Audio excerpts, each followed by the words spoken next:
Good afternoon, one and all, and welcome to the Sunset Safari.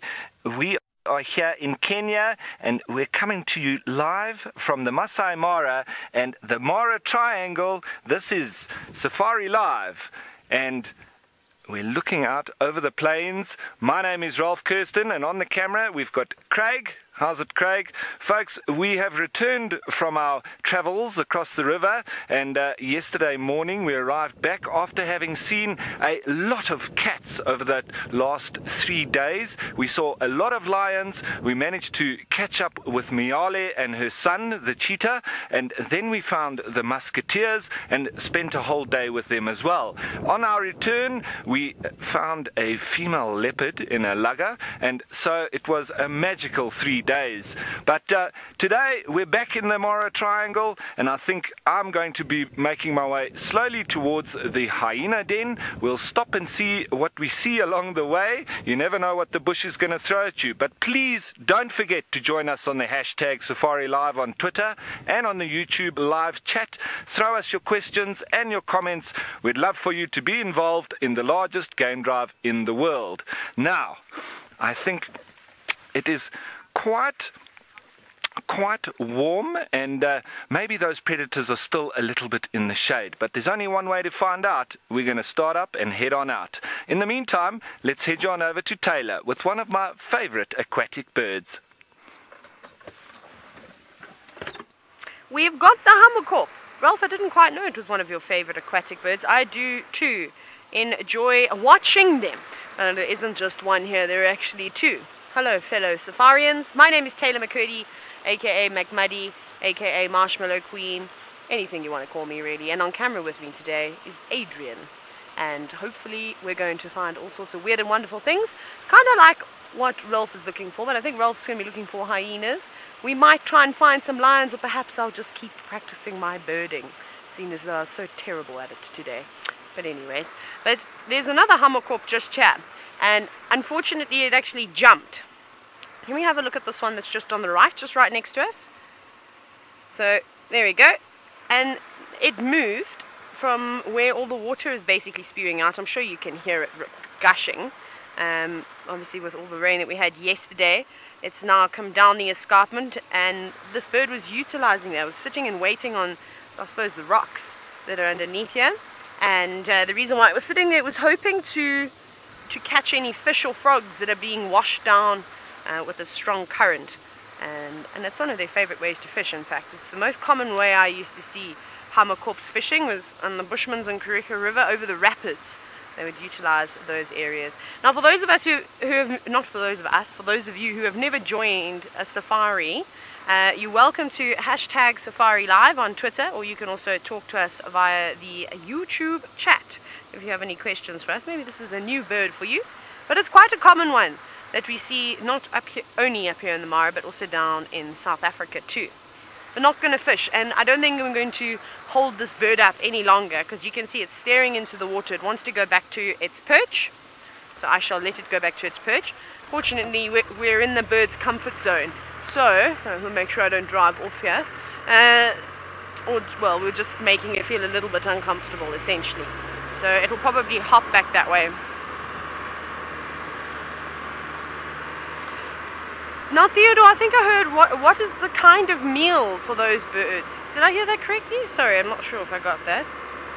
Oh, primary meal, there we go. And so a variety of things, in fact, from little fish to frogs to crabs to any water insects. They eat a variety of different things that like to live in water. So yeah, and we've been watching a pair build in, I suppose, a secondary or a third nest, but they haven't been at it. They've been elsewhere, so we'll keep checking up on that to see how the development of the nest is going. But for now, nothing just yet. We're just going past the Chitwa Temple airstrip now. There's a little aeroplane there. No guests though. I don't know if they're coming or going. I do see some vehicles with some guests, but nobody taking off just yet. Now as we're driving, you can kind of see the dark blue sky. I'm a bit confused as to what's going to happen, if we're going to get rain. It kind of looks like rain down there in the Masai Mara towards Musiara Gate. Can you see that? That's terrible. That's coming straight towards us. So we may have to do a quick loop around this eastern corner of the Mara River and see if we can find a spotted cat. And while we do that, let's go to Ralph. He's not driving in the short grass. It's quite tall and just underneath his chinny chin chin. Thanks, Taylor. And folks, well, we haven't found anything just yet, but that got me on to thinking. I've been on a lot of safaris where, you know, on certain game drives, certain days, we see a lot of animals, and for guests coming, obviously, it's fantastic. But it's not always like that. Some days, and it can be from one game drive to another. From one morning, you could be seeing 3 leopards within 5 kilometers, and lions on a kill, and elephants fighting, and all sorts. And that afternoon, you maybe find very little. And then, obviously, the focus of your game drive changes a little bit, because you're not going from big animal to big animal. And, well, I just thought I'd mention that sometimes, even dependent upon the rain, like I had quite a lot in Etosha, where, you know, we generally didn't do too many game drives from sort of January to March, because it's centered around the rains. And after it had rained quite substantially, the animals almost seemed to disappear. So up until about October, November, all the animals concentrated around the waterholes, and it can be like a real festival of wildlife. You've got 12 black rhino around the waterhole at once, and you've got elephants interacting with them. Maybe you even see some lions killing oryx next to the waterhole as well. And then after that rain comes, everything disperses, and you know, there's a lot of water around, so it's understandable. And there's also obviously new growth of plants and a lot of food for animals to access areas that they normally wouldn't and have to congregate around when the resources are low. So at those times you see an abundance of wildlife and a lot of interaction and kills and all sorts. But immediately after that rain, it dissipates. And I've been with different groups of guests in sort of that period when it's extremely dry and all the wildlife is centered around the waterholes, and the guests are so happy because of the amazing experience and wildlife that they've been able to see. But shortly after that, the rains came, and on the next trip, we've got guests that think there's absolutely no wildlife in Etosha, and just from one tour to another, it's absolutely amazing how people would think that because of the once again dispersal of the wildlife. Anyway, that's very interesting, and we still haven't spotted anything yet, but I'm sure we will soon. In the meantime, let's head you back to Taylor with those donkeys in pajamas. I wish I was a donkey in pajamas right now, especially with the storm brewing. Can you imagine? Get to chill, watch some series. But no, I think we're going to have lots of fun splishing and splashing out here in the rain and the mud in the Mara Triangle. But we have got the donkeys in pajamas, as you quite rightfully described, Ralph. And that's a very young foal. It was very precious. And I love the way... Oh, here we go. That is a classic James Henry. Not actually James Henry doing that, but he seems to get all the animals doing that wonderful maneuver. And what I might do is, can I reposition very quickly? I just want to get a better view of that zebra, because it's moved into a terrible frame now. It was very nicely standing right next to the car, but of course animals have legs and they like to move around. So I shall get us into a better position again so we don't stare at that little one's bottom, although that was one of the cuter bottoms I've seen today. There we go. Now don't turn, little one. Whee! A little spring in its step. Yep, you can run fast. Oh, that's sweet. Always running back up to Mom for reassurance, and she's not going to stand still for you to have a suckle, I'm afraid. You can see the wind starting to pick up now as the zebra kick their feet along the ground, a bit dry. They're kicking up the dust, and you can see it's blowing all the way down to the south. And that storm is moving in quickly from the north and the east. There's a zebra vocalizing. Don't know if you managed to hear that. It was quite far away. It was quite loud though.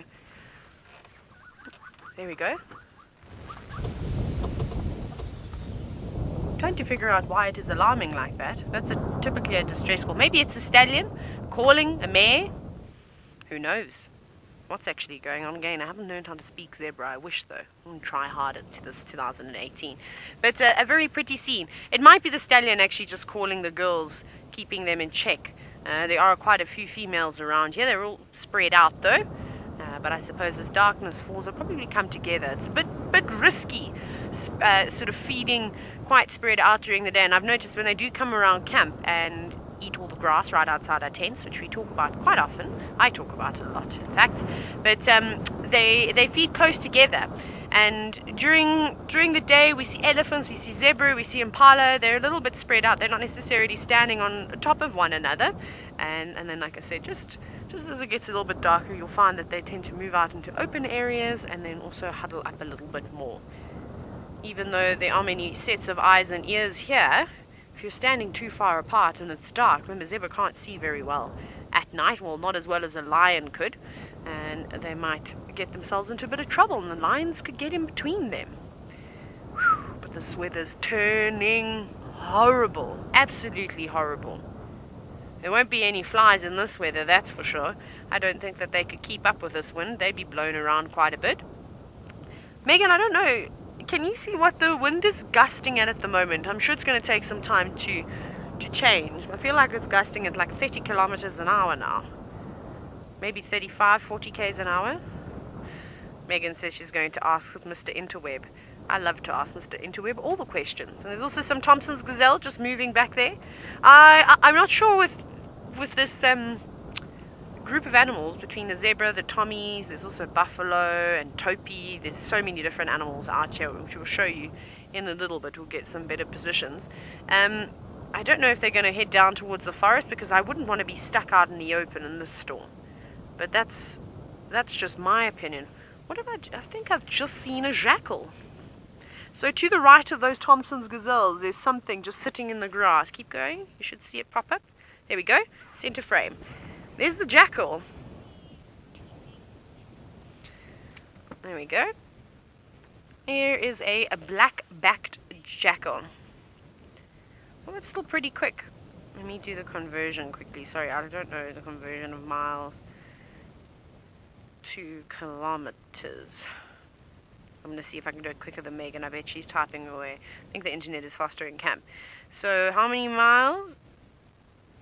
Oh, okay, close. I was close. So, it's 18. Apparently, it's gusting at about 18 miles. So, that's almost 30 kilometers an hour or so. It's roughly somewhere around there. So, yeah, it has actually picked up quite a bit. I'm getting good at this, guessing what speed the wind is blowing at.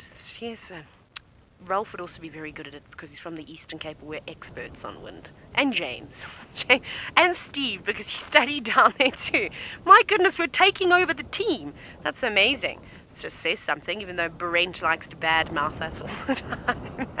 But I haven't stopped giving Brent trouble the entire day. It's been the greatest day ever. If only I could get the animals to tease him too.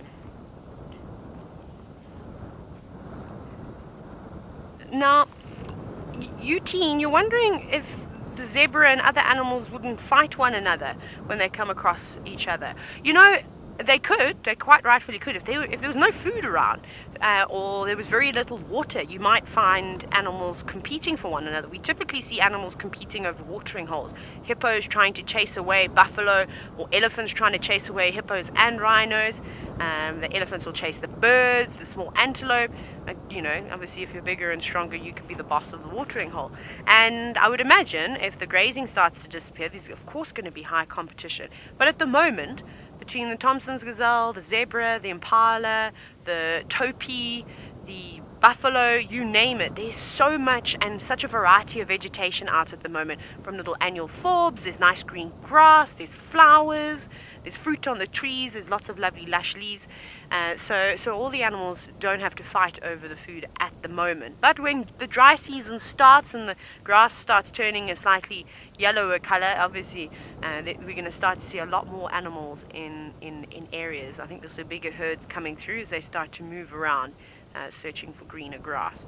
But no, for the most of it, they kind of just bypass one another and ignore one another. The only time you really see the, say Thompson's gazelle and a zebra interacting is you might get that young zebra foal would be quite curious. And I have seen it with a young wildebeest and a Thompson's gazelle where they were chasing one another around. David was on camera with me, in fact. We tried to record it, but we turned everything off to save power. We weren't quick enough. But they played for maybe a couple of minutes, chasing one another around, having the best game ever. But it doesn't happen all the time. You know who does that a lot are elephants and little white rhinos. They're very funny white rhino calves to watch and play and interact with other animals around them. And they're just having a little bit of fun. Shame. That little zebra must be getting a bit chilly now because the temperature's dropped quite drastically. But luckily, they're quite fluffy, you can see, in comparison to the adults. So they normally keep that fluffy coat for the first 2 years of their life, just to help them out. They grow fairly quickly, though. I mean, you can already see how long those legs are for such a little creature. And don't worry, it's not a leucistic zebra, in case you're wondering why is it a different color. Most animals, when they are born as well, are a little, there's sort of slight color difference between the adults. They're more of a lighter color, a tawny color, and that just helps blend in to the grass a little bit better if they're sitting down. I don't know what's going to happen now because these big clouds coming above us. Big, big, big clouds. There's Chitwa Tembo and Beyond Camp just at the back too. Beautiful, nice setting, looking down onto the plains. But I think let's carry on. I want to try and beat this. I don't know what to do. I'm turning around. I was going to go look for a leopard, but I really don't want to get saturated by this. So I think it's coming for us very quickly. We might make it, I think. I think I'm going to have to do what Ralph was doing and speed towards Little Governor's Camp and try and beat the rain towards the marsh. Let's go and see where Ralph is racing to. Thanks, Dada. Well, yeah, we're just trying to get a little bit of distance on so that we can sort of get to where the hyena den is and then start to make our way back from there. That's sort of the idea. And we haven't really come across anything of really noteworthy to stop next to here in the long grass, so that's why I've just kept going. But it's quite ominous off in the distance. Looks like we might get some rain, maybe even while we're on the drive, but possibly also this evening. It's quite patchy, it's all around, it's sort of going between quite hot and relatively cool. So I've had my jacket on and I've taken it off.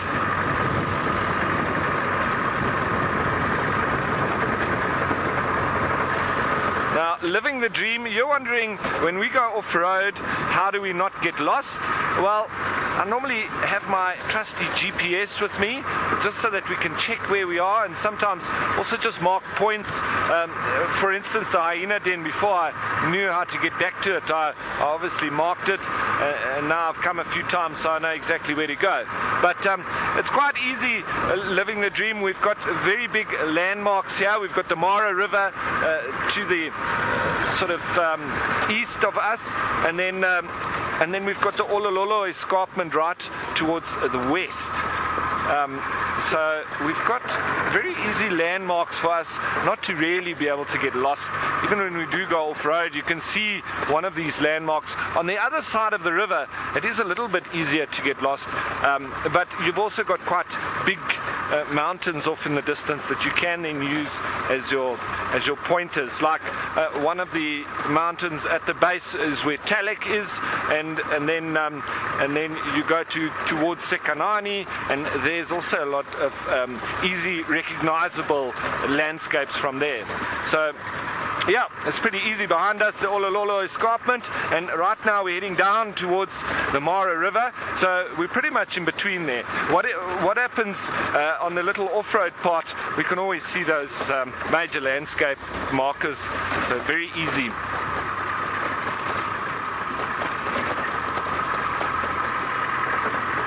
Now, Julie, you're wondering if I've ever gotten lost on a drive and a walk.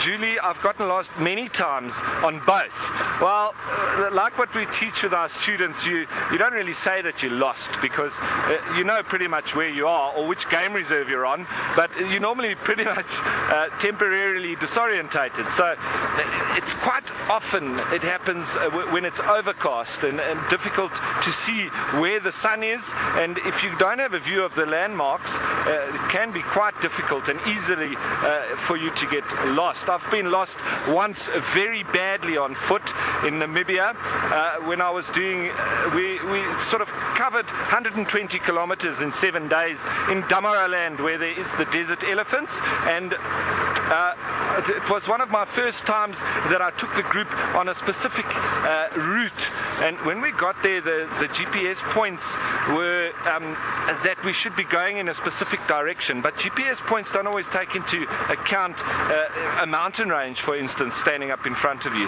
So I think I went the wrong way there. You see, we can also get disorientated here, but there's all these little 2 tracks. Anyway, so I started down this schist mountain range, and there was a lot of folds, so you had to pick one that would then turn into the valley that would lead you down to the Uchab River, but we chose the wrong one, and so they were all angled, and we landed up instead of walking about 25 kilometers, so that would be about 15 miles, maybe a little bit less. We walked probably double that, so about 30 miles, and by which stage we got down to the Uchab River, but way downstream of where we should have been. And luckily I had a couple of pineapples in the back of my bag, so we were supposed to meet my backup driver halfway, but we obviously missed that point because we were going down the wrong track, which I think I'm busy doing now. But nonetheless, we'll continue on down this little track. And so we landed up having walked the whole day, and now I am totally off the road. So we'll speaking of getting disorientated, this is perfect timing, isn't it? So I'll have to go back and find the road. Anyway, it landed up that we made it into camp right at sunset, and the backup driver was beside himself, obviously, because he was trying to get in touch with us, but because we were down in this fold mountains, he couldn't get any communication with us. So it was big relief, and obviously everyone was happy to finally be in camp, and the backup driver was also quite relieved that everybody was safe, and we had a lovely evening around the fire, and I'm sure that that memory will never be forgotten. But it just goes to show that sometimes the best experiences are when you do maybe take the wrong road or the wrong track. And even on that walk we came across 3 black rhinos, so we wouldn't have seen them if we didn't get lost or disorientated, as we say. But that's a point to remember, that a GPS, not on the smartphones, but a normal GPS can sometimes not take into account the contours of the land, and so you land up having, yes, I know I need to go in that direction, but there's a big mountain in front of us, so a little bit different when you're going off-road as opposed to the GPS devices that will show you tracks and where to go on-road. With the walking, it becomes a little bit more about the contours and how that affects your route per se, and it does always make it nicer when there's big animals in the area.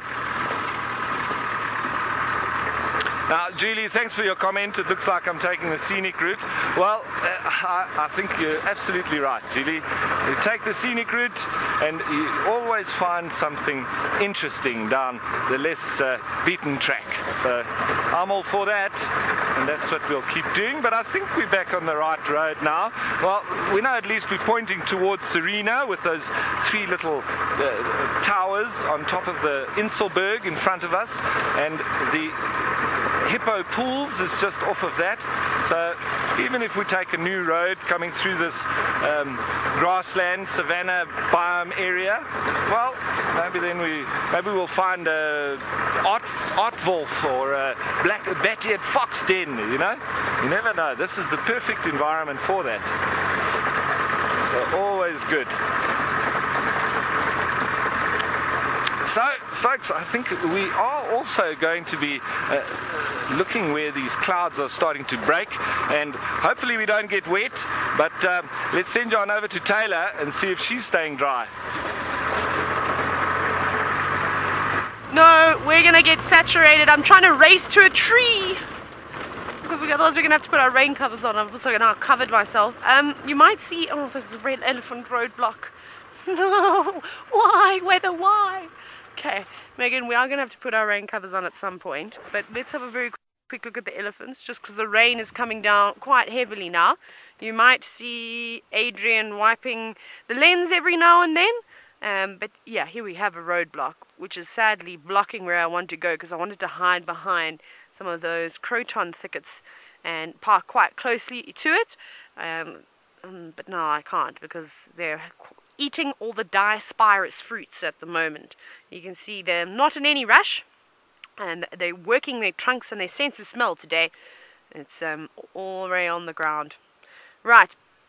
What I think we're going to do is we're just going to put one flaps down.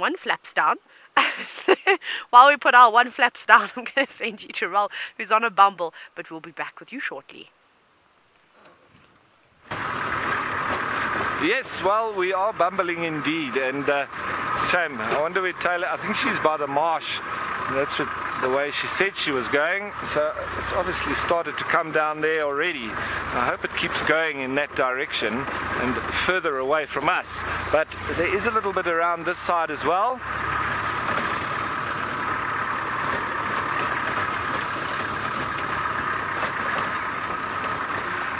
Now, Laura, you're wondering what the Safari Live guides take into consideration when we're preparing our daily safaris. Well, Laura, obviously the first and foremost is the equipment that you're going to be using. So the Land Rover and all its parts, we need to make sure that it is ready to handle what we are going to be taking it through or putting it through. So just like when I got stuck now on the other side of the river, we've returned and the vehicle was caked in mud, terrible, and I had to obviously clean all of that off. You then just want to be checking all of your equipment, making sure that you've got your fire extinguisher and your first aid kit, and your vehicle maintenance checks have been done, all of your oil and water and coolant and power steering. You want to make sure your tires are ready and that your spare wheel is also going to help you if you need it. And then obviously all the jacks and so on, but that's general stuff that would have been there anyway. You just want to make sure that it is functioning properly. And then your binoculars. You can't go out on safari without your binoculars. You want to have a good hat, a good bottle of water, and then it's all down to planning the route, where you need to go, or what you want to do for the day's drive. And obviously that's also linking in with what you've been seeing recently, so we always try and mix it up a little bit, and so the morning drive may be a little bit different to the afternoon drive, but all in all, it's not too much to think about it. Obviously, it's like everything, and once you do it enough, it does become second nature. Now, speaking of second nature, I hope putting down those covers is second nature for Taylor. I'm sure she's done it a few times. Let's go on over to her and see how she's going. Remember the days when we had the circus tent? Whew, how times have changed, thank goodness. Now, we just managed to position ourselves. We didn't have to put all the covers down. However, that may change in any moment. As the rain is now starting to come down, you can see it's a lot grayer than it was just 5 minutes ago. A lot of wind, a lot of thunder, and there is a bit of lightning starting to develop above us. But for now, we're all right. But it is going to turn into a big storm. It's just the small part of the storm approaching. And you can see it's coming from behind us. But these elephants are not letting the storm hinder their feeding habits. They are very, very busy. And if you look where that little elephant is, you can see there's lots of green things on the ground. And those are the fruits that the little elephant and mom are eating. That's what they're going after at the moment, though they don't look ripe. I'm just trying to remember with the Diospirus abyssinica, if it's similar to the the jackalberry, the Mespaliformis. If it goes yellow, I can't ever remember seeing ripe fruit and what color it goes. But it's much larger than the jackalberry fruit, almost double. Can you hear the thunder? Goodness gracious. Every time it thunders, makes me nervous. I'm not a fan of big storms. But it's coming in slowly. Oh my goodness, I believe you couldn't hear it. It is so loud, but you'll hear it rumbling constantly. Every now and then there's a few big claps of it. Looks like they did have a little bit of a mud or a dust bath at some point. She's got a patch of sand on her bottom, just to the left of her tail, as you can see. Maybe what she actually did, maybe she rubbed up against a tree that had been used by lots of other elephants and hippos and rhinos and buffalo as scratching posts. And she got a bit of mud that way, actually, because I don't see much else. I think that's what's happened. I think she hasn't had a dust bath and mud bath. I've changed my mind. I think she's rubbed her rear end up against a tree, and that's how she's got that mud on her, like that, which is quite cool. In fact, it's always good to have a scratch a day. Very, very busy.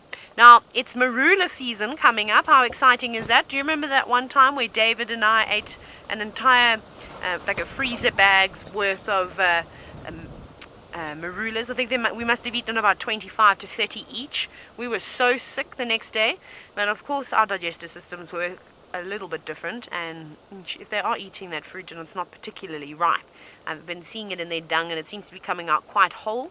They're not really even crushing it so much. I don't know how much nutrition they're going to be getting from that, and I can't imagine that it would be very sweet. And to you and I, eating too many unripe marulas when they're too sour, you can get a stomach ache and a very upset stomach for it. So don't be like David and I. And she's having a little head shake. I think she's a bit annoyed with the rain and the wind. I'd also be annoyed with the rain and the wind. She has got a nice little spot, a feeding area over here. And the reason why I say that is because there are all these crotons surrounding her, the big nyala berries, and a couple of other trees that I have absolutely no idea what they are. So it's sheltering them quite nicely.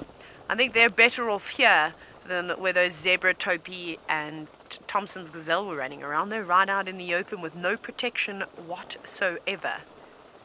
But if it gets a bit too hectic, you might find that they head down and into the forest, where they'll be right out of the rain.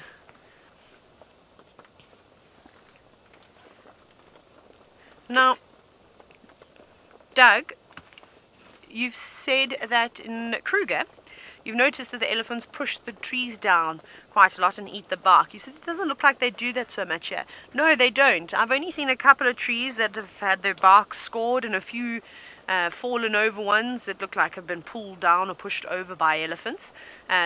So out here, with the amount of... just got dripped on. Sprung a leak. With the amount of fruit and green grass and leaves, they'd rather choose that to feast upon. You see, the reason why the elephants have to resort to eating bark and eating roots and digging bulbs is because there's nothing else for them to eat above the surface. And we know this because winters are exceptionally harsh in the Sabi sand, and it's quite sad for them. So I think that the elephants in the Sabi sand definitely use their tusks a whole lot more than the elephants of the Mara. And I don't know if you've noticed that, particularly in the drier seasons, you'll often see elephant tusks in the Sabi sand. They're always dirty, always got mud on them or sand, whereas the tusks seem to be quite clean here. They're not having to dig them down into the ground. They're not having to score the bark so that they can strip pieces off with their trunk. They don't have to utilize them as much as they do down in the Sabi sand, which is quite interesting. That little one is very busy. It's just eating fruit today, and they're taking advantage of what's available at the moment.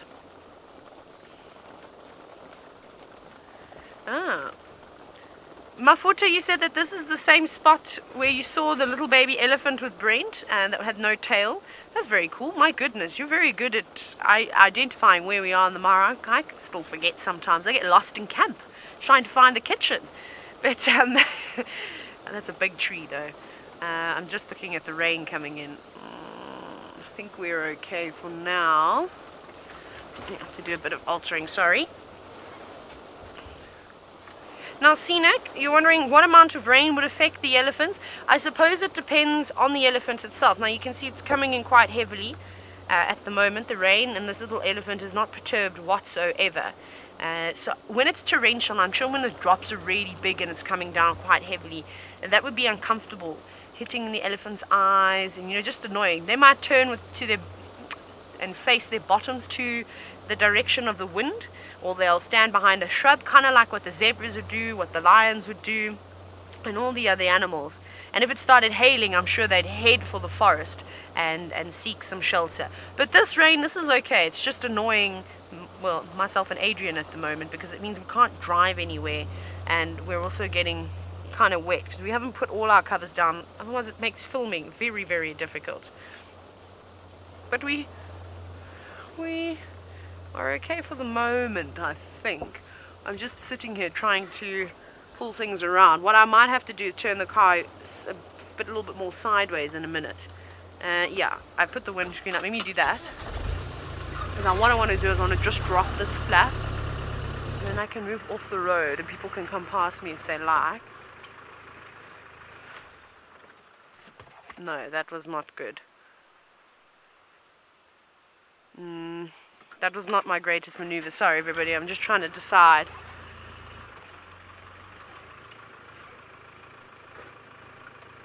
Okay, it's going to have to be like this, I'm afraid. That's it. That's our view. Let's have a look at the elephants. Yeah, they're sneaking up. Rubbing up against that tree. Matt, you're wondering if elephants ever get really cold. Again, it's so hard to answer some of these questions just because I don't know. I'm sure they get chilly every now and then, but they're so used to the climate. You know what, I'm sure the temperature changes aren't that dramatic most of the time. It's just occasionally that it's not great. And I'm sure on those days where you have a very hot day and then all of a sudden it plummets 6 or 7 degrees Celsius, maybe even a bit more, then yes, I'm sure the elephants get slightly chilly and all the animals will get slightly cold. But I think that they acclimatize to it very, very quickly, and then the mornings arrive and the sun is up, and then they seem to be fine. Megan, I think we're going to have to put all our covers down now. It's coming down quite quickly, and the wind is starting to change direction, which means it's not blowing the rain straight into the car, which is not ideal. Right, I'm going to send you to Ralph, where it doesn't seem like the rain has caught him just yet. Perhaps he's going to be the champion of evading the rain.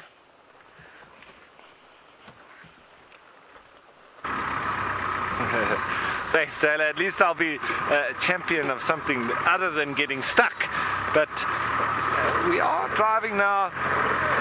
It seems that the hyena den has possibly moved, because it was pretty quiet at the usual site. There was only one hyena around, so we just having a look to see. Maybe they've moved it, and we'll have a look. I think Taylor might have found it this morning, so I'll find out from her. Maybe it is the same group that has in fact moved their den a little bit. So it seems it's raining quite heavily on Taylor's side, but that's obviously a little bit further north from us. We're starting to get some rain now, so it might be any moment now, and we'll also have to put our covers up just like Taylor has, just to try and keep us out of this wind a little bit and the driving rain.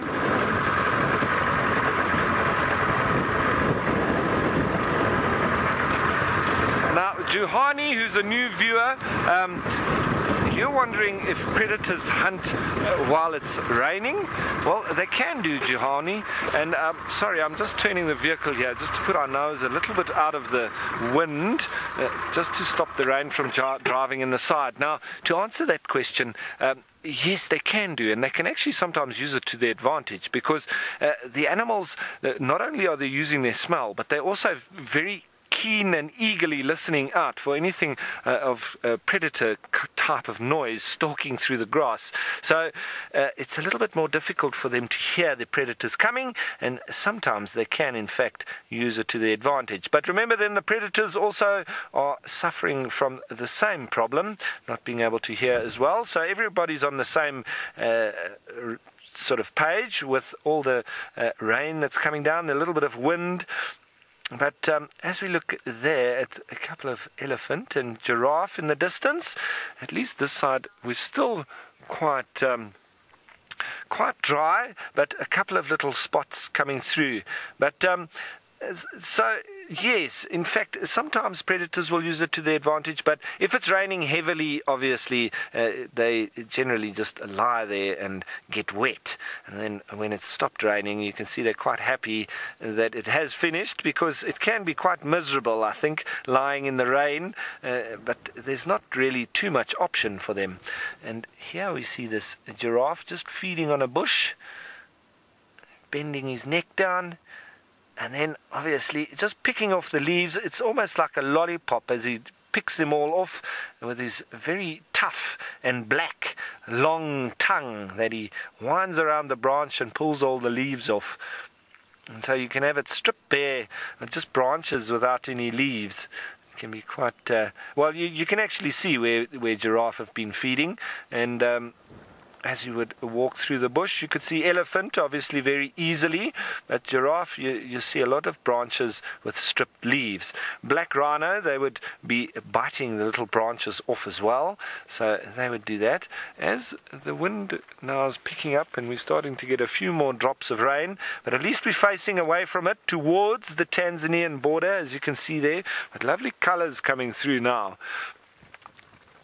And we'll have to be dropping our sides soon, I think, because that same storm that went over Taylor is now approaching us at a rate of knots. So it's just behind us, and I think we're going to drop our sides. But that's my only problem, because if I drive in that direction, it drives in from the side. So maybe we should just sit here just a little while longer, maybe watching these elephant and giraffe. Otherwise, okay, I think we'll just have to sit here and enjoy the view a little bit, everybody. You can see these lovely rays of light and sun coming through the clouds and making for a beautiful picture with the giraffe and the elephant.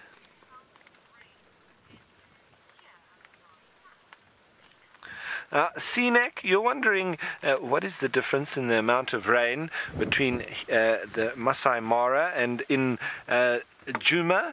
Well, it's pretty much that there's just a little bit more rain that comes down in different parts of the year here in Kenya, where it's a very isolated sort of period that it generally comes down in Djuma. So they do receive a significant amount of, or for South Africa, they do receive quite a bit of rain in Djuma, but it's normally isolated around the summer months, and there is a little bit extra that Kenya gets here, especially in the Masai Mara, and it is quite high altitude here as well. That's why it's quite a little, it's a little bit confusing, because you think you're being so close to the equator, literally only 1 degree south, it would be extremely hot, but it's as a result of it being over a mile above sea level here, that it is actually quite temperate and moderate, the weather and the climate. I expected it to be a lot hotter when I came here. So, Doug, I hear that you also were wondering a little bit about the seasons in the Mara. Well, for me, I did think it was going to be a lot hotter than it is, and I'm sure that it would be a lot warmer than I would expect in winter. So I think the sort of seasons are almost nondescript. You don't have a real change in season here, so close to the equator. Maybe a little bit cooler in winter, a little bit warmer in summer, but I think everybody works a little bit more around the rain and when the season for the big rains or the small rains, and I think that around November, December is the time for little rain here in Kenya, and specifically in the Masai Mara. And January, February, they say that it's normally quite dry, and then March, April, going onwards, then there's really big rains, and that also sets the scene then for a raging Mara River and a lot of regrowth and new vegetation for the return of the migration. So that whole season then mixes in it's all very interesting, and how the different vegetation types flourish at specific times around the rains, and this obviously then also enforces what happens with the migrating wildebeest, zebra and gazelle, because they obviously moving to different parts of the Greater Mara Reserve for exactly that, for the best feed. And so that's as they move around to the different parts where it's been not grazed or it's underutilized. They move in there and they, with their thousands, mow that down, and it's almost a rejuvenation or balancing act as they start to return. So the vegetation has rejuvenated and it's ready for their impact, and actually looking for it as well. So then that's all part of the migratory science, or why they do it. But it looks like now this giraffe has maybe heard me talking, and he's very curious and staring out at us. Oh, he's always present. Oh, no, he's facing the other way. Must be looking at something else. Or he's just standing there, going about, he's ruminating.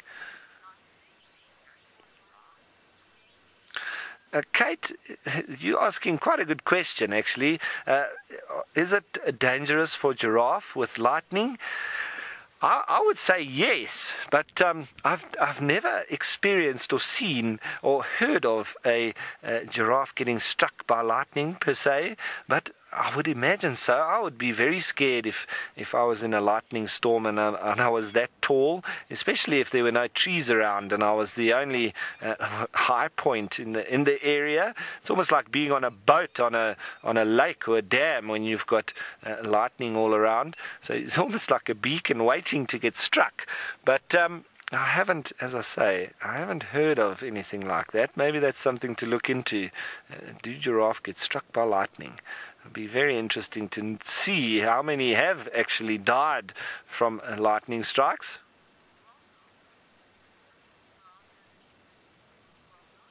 Roblox, you want to know if the giraffe has any predators?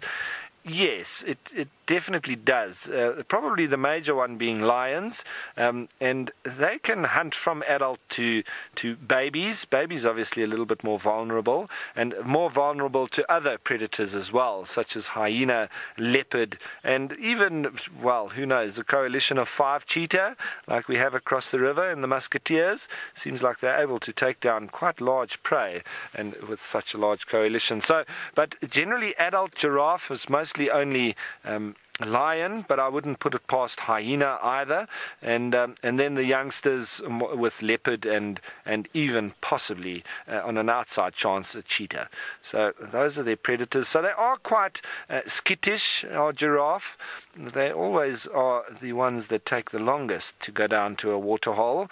As you can imagine, it's quite a difficult position for them to get into when they want to drink, and they are quite exposed then and quite slow reacting if there was a predator around. So they do really approach with caution and can get frightened off by the smallest of things, even a little dove flying past. So, as I've said before, the depiction in Madagascar of the giraffe being quite scared of everything, even of its own shadow, I think is very apt, because they are very scared of everything around them, but with good reason, and I'm sure that's why they've survived through the ages, of being very careful of everything around them. It's also quite noteworthy that when the females give birth, and you've got those very young babies, that's obviously when they're at their most vulnerable, especially because baby giraffe like that can be quite silly in that they're very curious and they go up to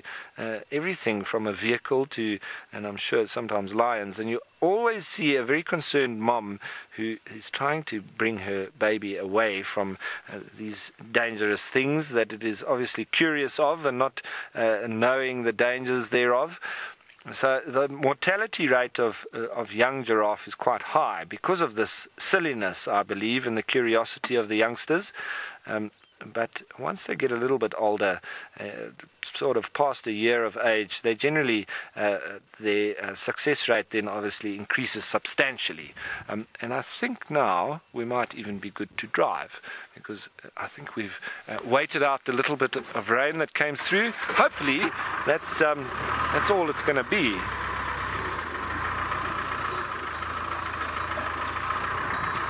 Now, Tom, you're wondering if poachers ever hunt giraffe. Tom, yes, you don't only get poachers that are sort of after the real monetary value type products like ivory from elephants or the horn off of rhino. It's not only that, we sort of distinguish between the two. We've got those kind of poachers, and then the meat poachers. And that's normally more down to local people. Maybe that live around the reserve, and they could quite easily be quite poverty-stricken in the area, not having too much, and they're looking for food. So it's a matter of survival with if giraffe had to be poached, mainly, I would say, and it's normally meat that the poachers are after, and that's what they would then set traps, etc., and try to catch the giraffe. But I've never come across a giraffe in a snare, and I'm sure that it would be quite difficult to get them in one, but I don't put it past them being caught like that, and I'm sure they have been, and that would be more so, because I don't know of any products that come from giraffe that sell on the black market for any good amount of money, and so it would be mainly around the meat. But we've got a lot of other animals that come from Africa. I know that Steve was chatting the other day about the scaly anteater. That is one of the most highly trafficked animals in the world, and mainly down to those scales, which has all sorts of witchcraft uses around it, I think.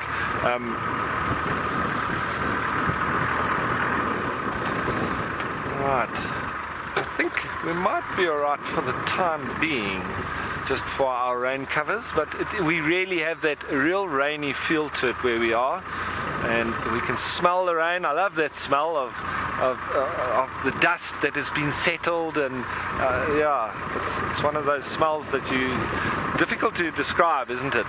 But here we go, folks. As we start to slide around already. Sorry, the gazelles are moving off a little bit, but we've got quite a few animals just here in front of us. A lot of the Tommies, and then very similar to springbok, actually. Springbok's slightly bigger than that, and then a little bit different shaped horns, and they're not as straight as the Thompson's gazelle. But and they are also generally slightly bigger than the gazelle, and they are more adapted to a very dry environment. And springbok are one of your true desert animals, where they actually don't ever need to drink open water in their entire lives. So they can get all the moisture they need from what they feed on. But the Thompson's gazelle, I think it's a little bit more adapted for good vegetation, but I think it could still do pretty well in dry conditions, but I don't think as well as the springbok. They are one of those true perfect desert animals, like the oryx and the ostrich. But obviously also gazelle forming quite a big part of the prey species too. So if you look at ratios of prey versus predator, it's indirectly linked to each other. Well, it's directly linked, but inversely. So if obviously the expansion of the prey species would lead to an expansion in the predators, and obviously on the return as well. As soon as there would be decrease in the numbers of populations of prey species, and so then you would have a decrease and a lot of conflict with the predators too. So and now, obviously, in this time of the year, there's not as many species or prey species and individuals here in the Mara Triangle. So the predators are struggling with a little bit less resources. Sinak, you want to know if we get springbok here. and how common are they? We don't get springbok here in the Masai Mara, or in Kenya. I don't think you would get them either, because they're a true desert animal. So from sort of South Africa area, but even there along the western shores, and then all the way up into Namibia, into Angola, and I'm not sure, probably all the way up near to the equator. Maybe once you hit the Sahara, I don't know if they would go further north from there. That would be interesting to know, but I know that they're so well adapted to dry conditions that even when it is quite humid and wet over an extended period, the springbok can very easily get sick and die because of their adaptations to dry conditions. And if they don't die, well, they don't breed as well. It's quite similar with ostriches too. If ostriches are wet for more than a week or so, they also start to die because they are so well adapted to the dry conditions. And so it's quite difficult to farm, for instance, ostrich, which are adapted to that dry environment, in quite a wet environment, because they do struggle. Now, Mary, you want to know what's my favorite antelope? I have to say that I do love an oryx, because just that pure solitary and really an individual that is able to survive against all the odds out in the desert, with also not having to eat any drink any open water its entire life. And so you often get these pictures of oryx walking through the desert sand, almost surviving on pretty much nothing. It's incredible. But I then have to say, in the thicket areas, I really do like the kudu, just for those massive majestic horns, and really depicts the bushveld and thicket areas. So I think, yeah, I'd have to say kudu for the more vegetated areas, and the other being that of the oryx. Now I'm just going to move on a little bit. Let's see what else we can come across. All right, so we'll head out towards the plains, maybe pop in at that hippo pools, but while we're doing that, let's head you on over to Taylor, who I think is driving, it seems like, in a bit of a tent. Yeah, we kind of are driving in the tent. Sorry, I just have to keep my eyes on the road now, because I have only a little window to look out of, and there's lots of rain, so we get the windscreen wipe. I was doing this just now while driving. Let's carry on. Let's trying to improve my multitasking skills. So this is how we do. We drive and squeegee. We drive and squeegee. I feel like there's a song here, and then that can live down there. So yeah, so we're having lots of fun at the moment.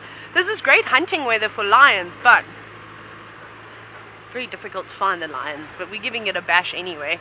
But I do apologize. I'm probably going to drive straight past them, because I can't see out of all the sides. We'll see. I don't know what the elephants are going to be like, if they're going to be obliging, and hopefully the road is slightly obliging as well, and then we can just park ourselves into the rain and open up one corner. Jason, you're wondering what happened with the car crash this morning? I was a bit dramatic about it, but I was so excited. So basically what had happened was, Brent decided to pull up next to me, and I was going to move slightly off the road, and then he went, no, he's just going to drive sideways up on a muddy slope. So he did, and he was fine until he had to go past me, and then basically his tires slipped down the slope, so he couldn't do anything about it, and very gracefully just went boop and bumped the car. So then he had the spare tires scraping along the car and the roof. So that's what you guys are all seeing there. We broke an aerial, but that was an easy repair. There was no one was harmed. Cars weren't broken besides the aerial, which was just a piece of metal that bended, so the aerial actually wasn't even damaged at all. Anyways, so that's what happened this morning. And you have to tease Brent, because he's the culprit for teasing all of us, and you've seen it firsthand. So it's only fair to try and ride this way for as long as possible. And we're going to try and do that. Do you know who was excited most about the whole sighting? Because I suppose you call it a sighting. The incident was Jamie. She was giggling hysterically when I saw her. It's made her day. I think it's made her year, in fact. But yeah, so I'm just going to concentrate quickly. Okay, no. I thought there was a big log in the road, but it wasn't. It's just a little stick. Oh, hello, marsh. You're turning back into the marsh again. It's becoming quite slidey. Let's see what is ahead. Oh my goodness, very slidey. Ugh. Emma, you're wondering if we pick our cameramen, or are they assigned when we go out on safari? Oh no, we kind of rotate. We all swap around. Craig's not talking to me at the moment, so Craig doesn't want to come on game drive with me anymore. So Adrian is now stuck with me, unfortunately. And then I was stuck with Jean-Andre, unfortunately. Just joking. But no, so we try and rotate it as much as we can. Oh, we've got running water. Oh. Now you see, I can't even see you. I don't think you can see, but I'm just going to stop here. So you can kind of see that figure. That is an elephant, actually. And it is a big elephant bull. However, I need to go through a crossing and then out the other side. But I don't think that that's going to work very well. And the reason why I say this... Are you even in must? Yes, you are. You're dribbling. He is in must, surprisingly. And that's not great. I don't want to go splashing through that water and then disturb him. So I'm hoping he just carries on. He only needs to take a couple more steps to the left, and then I have a clear pathway. But we may have to watch him as he's starting to flare his ears at us. I don't think I have to worry about anything. We've got a lugger between the two of us. It's filled with water. It'll be quite deep now. But let's go and see if Ralph has managed to keep nice and dry. Yeah, well, Taylor, we are still staying dry for now, and you can see just in front of us we've got a little bit of a gap in the clouds as well. So I just keep driving around this area. We're looking through still through the grasslands and just taking all sorts of little roads and just checking out, seeing. We still want to try and find out where these hyenas have moved to, and that just goes to show that they do sometimes change their den sites, especially if they've eaten a lot of meat in and around the den itself, and also as a result of the youngsters maybe defecating inside there, they do need to move so that they can get somewhere a little bit cleaner. So they're not very hygienic around the den itself.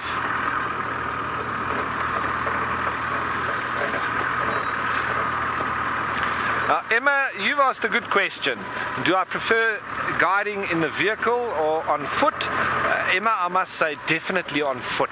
It's a little bit of a different experience in the vehicle, and so can be nice, obviously also for a break, but generally I much prefer the walks, because you're much closer, you feel much more in the actual element, you know, so, and you can really connect a lot more and get the smells, get the feel of everything around you, and you do pick up a lot of smaller little things and notice the little flowers, the arthropods, the tracks and signs, the dung, you know, it's really interesting on foot. Not that it isn't on the vehicle, it's just my preference, but on the vehicle we can also get a lot closer to animals. When you're on foot, it seems that the animals have evolved this very real fear of that animal on two legs, and so as soon as even if you park with the vehicle and if you had to open your door and just step out, the animals that were quite comfortable sitting next to the vehicle all of a sudden see this human on two legs and off they go. So it's very often that you don't get very close to much animals on foot, especially the antelope. I mean, you don't want to be right in amongst a herd of elephants too often, because it can get a little bit hairy.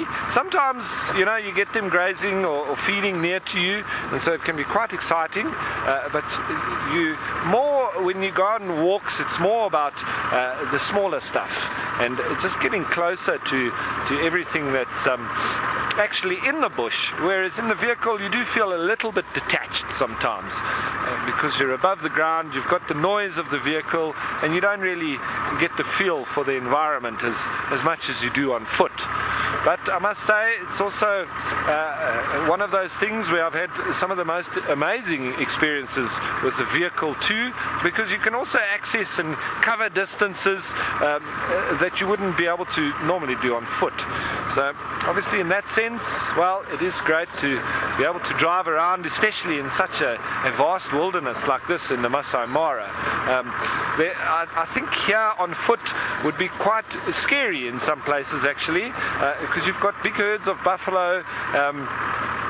Look, I mean, obviously it's the same kind of animals that you get in the Sabi sands and in Djuma, so ultimately it would be fine, but it would take a little bit of getting used to walking here in the Masai Mara.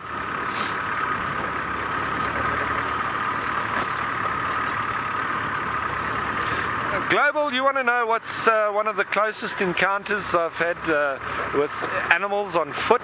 Well, I've had quite a few, Global. I've been walking on foot in big game country for just a little bit over 15 years, and so there are numerous occasions where I've had animals charge me, or I've surprised an elephant that was busy having a mud bath, and we landed up staring each other down for about 10 minutes, which felt like 10 hours.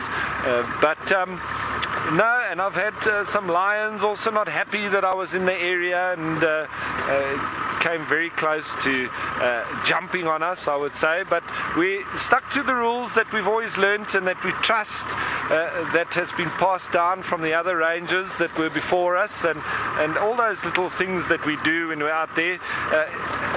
Small things like standing out your ground instead of running away, just makes your survival rate a little bit higher, I would say.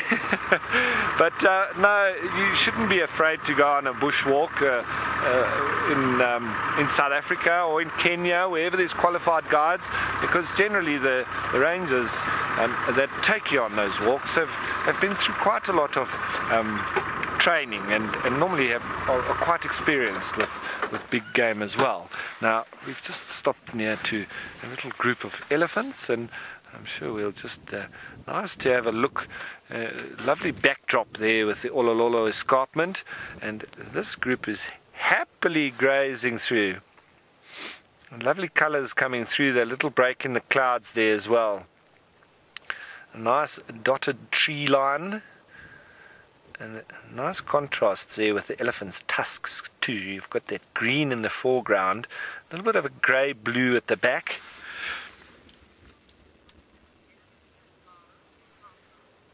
Roblox, you want to know if we have any problems with poachers of elephant here in the Mara.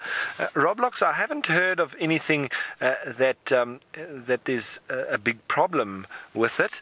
There might be a few incidents, I think especially up in the north, but it is sort of around funding criminal syndicates and all sorts, so there is quite high value in elephant ivory. So yes, there is obviously poaching of elephants in East Africa, and I'm sure that there would be some here in the Masai Mara. So I won't say there isn't, it's just obviously not that prevalent that otherwise I would have heard about it, but maybe in different areas they do have a little bit more than others. We see a lot of the askaris around here and the soldiers that are obviously protecting against that, and there's vehicles that follow the rhino around all the time. So I'm sure if it was prevalent in this area, they would possibly also have elephant vehicles. But there's a lot of elephant in the area at the moment in this marsh Mara triangle, and it seems that they really move across here and enjoying the time and the space without all the thousands of wildebeest and zebra. It seems that they do move out of the area when the migration comes back, and all the animals fill up these areas that these elephants are busy grazing in now. So it's almost like they're enjoying that solitude without the mass heaval of game coming through here. Apparently when they do come, the elephants sort of head up onto the escarpment and head into all sorts of different areas that they aren't at the moment, but where they're just trying to get away from the sheer mass of numbers that are coming through with the wildebeest. But this looks like a nice little herd. Maybe that's the matriarch there. It's not always the biggest or the largest. It's normally the, or even the oldest. Linda, you're saying what a beautiful scene. I agree with you, Linda. That's very beautiful. It's actually stunning, and with some elephants in the frame as well, it always makes it that much better than just landscape. As beautiful as the landscape is, with these elephants moving through, it's just putting the icing on the cake. Wonderful. And I'm still really enjoying watching elephants totally feeding on grass. It's quite a thing for me, because it's not usual everywhere you see elephants doing that. And I know I keep going on about it, but it's still something that gets me. And they seem to move a little bit up towards the escarpment, or into these areas towards the evening, and then moving back towards the real marsh and the wet, soggy areas during the day. Maybe they don't like being around there at night, I don't know. But that seems to be their movement. So sort of a small migration of the elephants up towards the escarpment and back again on a daily basis. And that youngster there, he looks like he's probably 3 or 4. Maybe even 5, but I wouldn't say any older than that. As we start to hear a little bit of thunder behind us. Nice to watch them walking away as it is walking towards you, but just sets the scene for a wonderful afternoon here. We haven't found the hyena den just yet, but we are on our way there. Now, Sinak, you're saying hopefully we'll see some elephants in the mud today. Well, maybe we will, Sinak. Maybe we'll see them on our way to finding the hyena den. I see there's some more just next to the road there. So let's maybe go and have a closer look.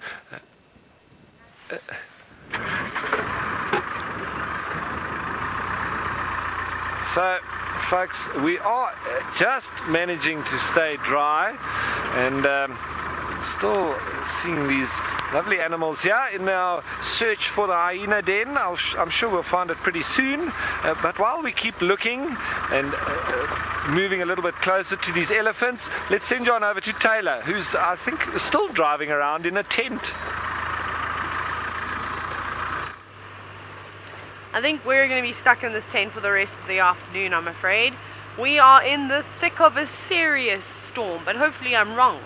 And we wouldn't even be able to lift any of our covers up at the moment. It's pouring down. We're managing to stay dry. I've taped up a lot of holes and things like that to try and make it slightly more waterproof. Now, Hampel with an H, says Megan.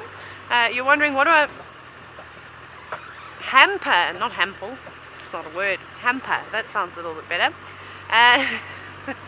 You were wondering what I miss most about Djuma. I'm so sorry. I have to concentrate.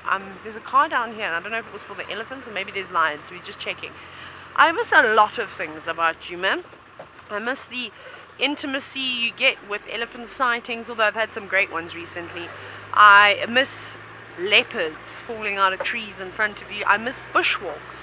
I miss hearing the crowned lapwings, the seagulls of the bush, yak away on full moon nights.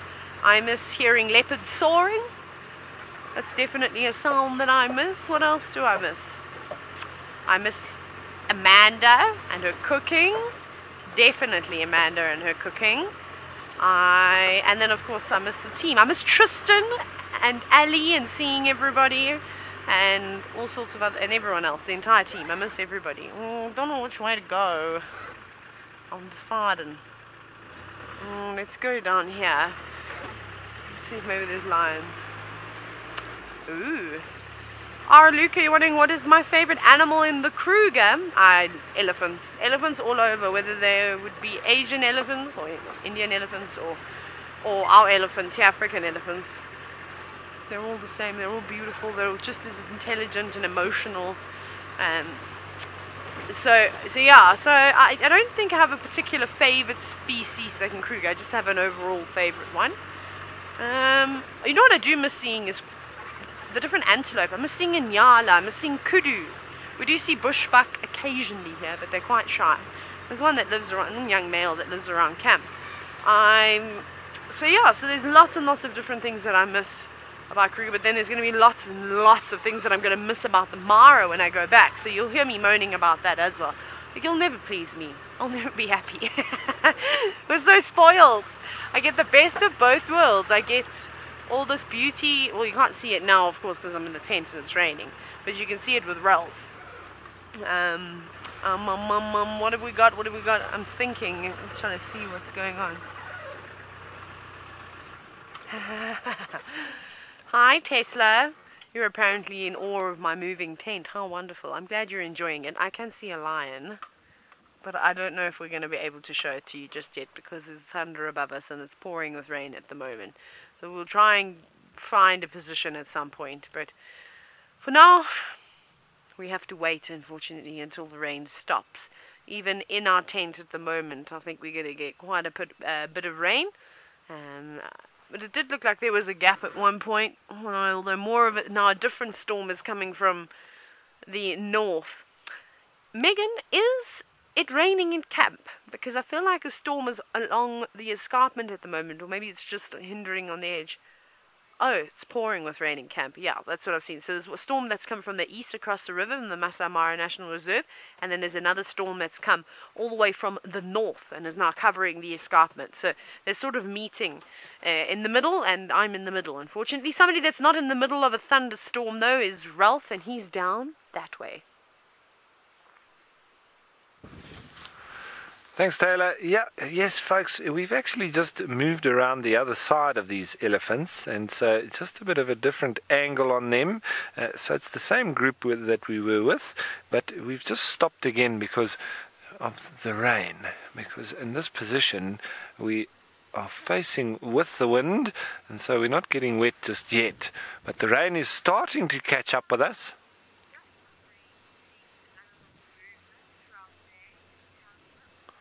Now, Tam Smith, you're wondering if the rain changes the animals' movements throughout the day.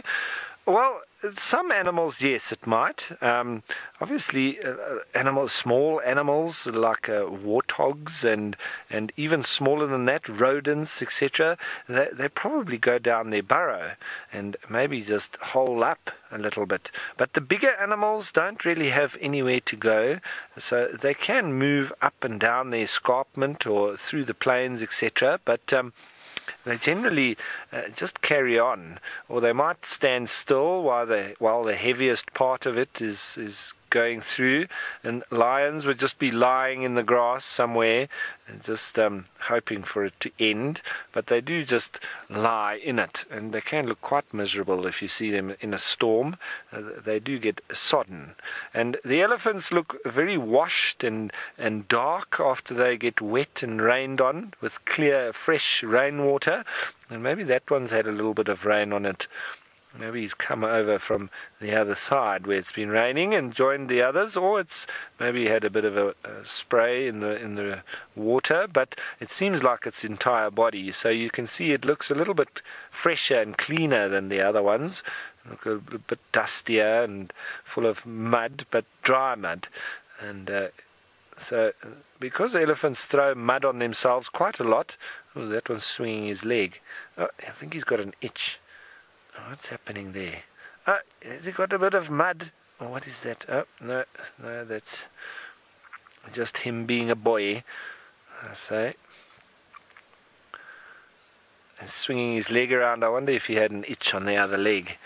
And sometimes also you can judge elephants from their behavior if they are going to be aggressive towards you and so on. And one of the telltales of an imminent charge from an elephant is a swinging front leg. So that's one of the little signs that we'll look at as a trails ranger. And when you see that, you can almost preempt it and just give a little bit of a talking to the elephant at that exact time, which can then help to diffuse the situation and make it a little bit less aggressive. So if we listen or look at their body language and react accordingly, then very often you can have an interaction with the elephants, and if you understand their particular body language, which is obviously very important for trails rangers, but with the vehicle it's pretty much the same. They can be very similar towards a vehicle as well, and so it's good to learn that from a trails guide perspective, and then once you're in a vehicle you can react similarly to an elephant as you would when you're on foot, because you do want to be part of the environment with them, and you want to respect each other's space. So it's very often that when people get into trouble, that they haven't actually read the behavior of the elephants. Maybe they weren't happy with you being around. Maybe they've had another experience with other humans just recently, and so they can also be a little bit nasty towards humans if they've had a nasty experience themselves. But folks, the rain is starting to come down a little bit more now, so I think we do need to put our covers up so that we're not getting our equipment wet, and so I hope that is all right. As you can see, the weather now closing in on us, and we're starting to get a little bit wet here. So while we do that, everybody, we'll get our sides down. We'll also put up our tent. Let's head you on over to Taylor, who I think is doing a bit better than us. Well, no, we're not. I don't think so. We're still sitting in the pouring rain, as you can see, just waiting for it to let up so that we can look at some lions. I can't even see the lions at the moment, as the rain is still coming down quite a bit, unfortunately. So we wait. Now, I'm living the dream. What a great question. We're wondering what inspired me to be a guide. I'm just looking around here for leaks, because there's lots of leaks coming into this car and I don't understand why. Much mending needs to be done. So what inspired me to be a guide? Well, I suppose I was very lucky in growing up in South Africa and spending a lot of time going on safari. It was our typical family holiday. So I was exposed to meeting guides, going on safari, to doing bushwalks, all these amazing things. So for somebody like me who's got a very busy mind and struggles to concentrate, I was kind of at ease in the bush. I found that I was never bored. I was always busy. I wasn't getting frustrated. I wasn't being told to be quiet. I wasn't, all of those things. So it worked really well for me. And I think I was not much of an annoyance to my parents either when I was in the bush, because I was always looking at something, or swimming, or jumping on a trampoline, or annoying all the guides, washing cars, and doing all random things. So I think that was pretty much it. And then I wanted to do a variety of things while I was in school, and I actually did my work experience. I did 2 different types of work experience. I actually went and shadowed an equine dentist, or a horse dentist, and then I also went out and shadowed on a game reserve for 2 weeks, which was quite cool, quite fun, and spent a bit of time there, and then kind of just fell in love with it, and then remembered that I actually really wanted to be a guide in the end, and then here I am. Now I'm a guide, and I get to do this every single day. It's pretty cool. So, obviously I'm not guiding traditionally anymore. Being more of a presenter guide than anything is very different than guiding guests. I think the way that I would guide guests now maybe even would be a little bit different. I think I've forgotten how to interact with people sometimes, because obviously I'm talking to all of you, and I only get to see the people in camp. So I don't know if my hosting skills are quite there anymore. We'll test them when we'll go back to the city. We'll see if I still have manners and all those types. If I can open up a bottle of wine, not break the cork. These things are very important. They don't tell you that at school, but it's very embarrassing, and it's happened to me. It happened to me once, actually, with some guests who had ordered a very old bottle of wine, and unfortunately the bottle was corked, so it was a wreck anyway. But I don't know if moisture or something had got inside, but the cork was completely brittle. And typical young girl, so embarrassing in front of my guests. They were like, this chick can't even open up a bottle of wine. But anyways, it turned out that it wasn't just me, because someone else tried to do it and made it even worse, and it was a disaster. It was just a disaster bottle of wine. Anyways, we found a much better one that wasn't corked at all, and that the cork wasn't moist and just falling to absolute bits. That was a much better opportunity. I then had to try and prove myself to my guests that I wasn't so hopeless. So yeah. I don't know. Megan's directing. We had dinner last night, all of us. We all sat together. We didn't often, unfortunately, get to sit together, especially in the Mara, because camp is quite spread out. Megan, how were my hosting skills last night? Did I pour everybody drinks? I don't know if I cleared the table. I can't remember. Megan says just amazing, but she has to say things like that. She doesn't have a choice. She could have whispered something else and I would have told you something nice anyway. So maybe she didn't even say that. So yeah, so that's how I became a guide. You have to love people. That's the most important thing. If you want to be a guide, it really isn't about the animals initially. It's about entertaining and being able to host people is the most important part, and then of course the perks of being surrounded by wildlife and then being able to pass that knowledge on and educate all guests and have fun with them when they come out on safari. But if you're not a people's person, then becoming a guide is probably not for you. You might then have to try and some miracle jump to just being a presenter guide, because then you don't really have to deal with people's hands. Oh, we still do. We still kind of do. But not to that extent like you are when you're working in a lodge. I can barely see the escarpment. I'm just having a look to see what's happening, but it's clearing up a little bit where I am, but the escarpment still looks absolutely horrendous. It's still a thick wall of white quite far away. Few little birds starting to chirp here and there, so it must mean that the rain is going to let up. Hopefully we'll just catch a break. I mean, even if it is a break for 5 or 10 minutes, it'll be quite nice to let the covers up. It gets quite warm in the tent too. You kind of want to strip down and take off all the big jackets, but I know that at any minute it could just start pouring again, and if another leaks, starts dripping, then I'm probably going to get quite wet. Now, the trend in the Mara is raincoats and tents. Ralph has also put down his canvas covers. Let's go see if he's nice and cozy.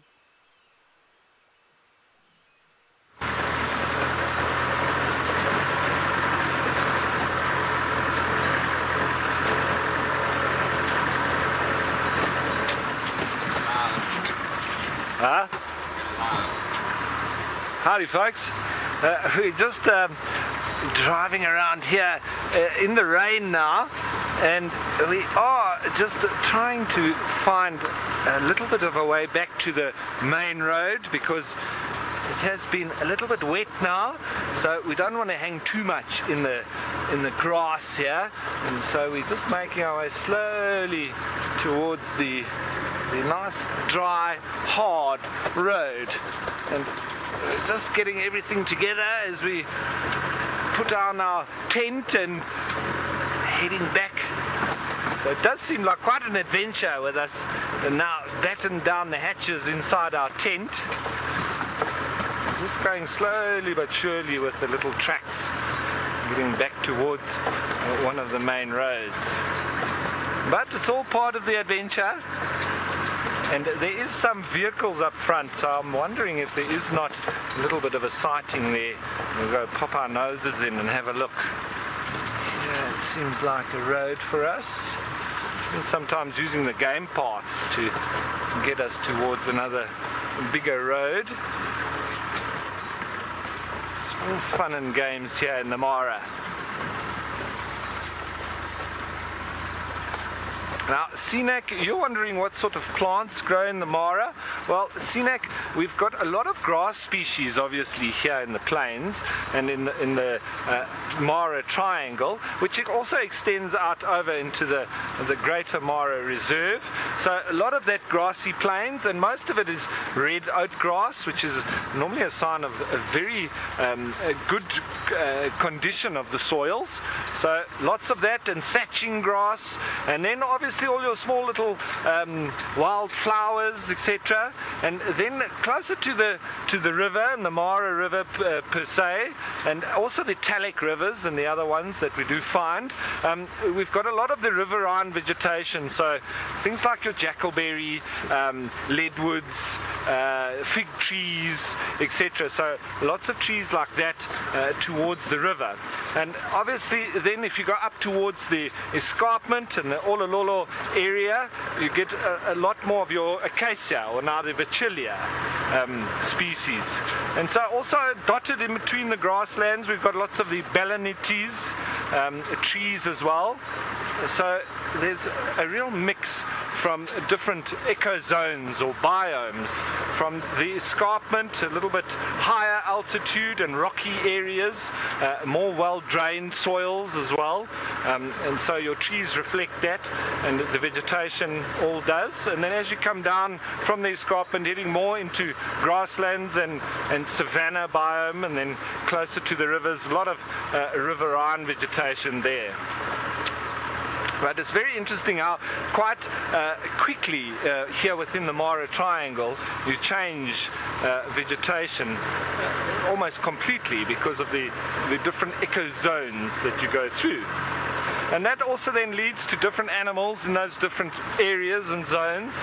Obviously up on the mountain tops, or the escarpment, which seems like a mountain, you find a lot of your bushbuck and even dik-diks, and at the moment we're having quite a lot of zebra and impala moving up there as well.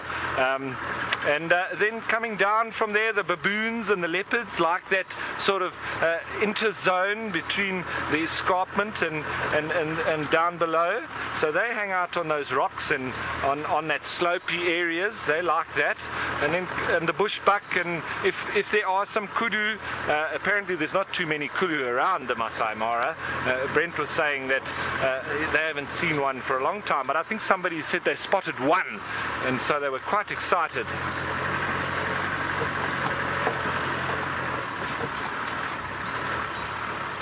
Alright folks, so with us having a lovely storm here in the Mara, you know how that works with the technical side of things sometimes. So there is something that they just need to do back of screen, and so we're going to send you on to the mountain camp, but don't go anywhere. We'll be back really soon.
Good afternoon folks, and welcome to you, Diamond Spring Elementary. First time viewers, I believe, welcome to us here in Djuma, Sabi, South Africa. We have got amazing, beautiful elephants with you at the moment. We're right next to them at the pan. They're only about 4 or 5 yards away from us at the moment, and we've deployed a little toy on the floor, which is actually in amongst them as we speak. His name is Ronald the Rover, and he is currently right underneath the elephants, and they were giving him a little kick and a little shove a moment ago, but luckily they've managed to right him again. He's back on his feet. But this is marvelous stuff, ladies and gentlemen, boys and girls. We've got about 10 elephants here. They've come to this little pan to drink. It is quite hot. I don't know the temperatures at the moment, but Can you see Rover there? Yes, you can. There he is. There's our little machine on the floor, doing some research and getting some very interesting shots that you can't normally get. For us to get underneath an elephant like that is rather dangerous. But Ronald is doing his job, and it is my first time piloting, and David, who is with me on camera. My name is Steve Falconbridge. Apologies for that. We were so excited with the action that was unfolding right next to us, and we are very glad to have you with us. Please feel free to send your questions through via your teacher, through Skype. Let us know what we can answer for you.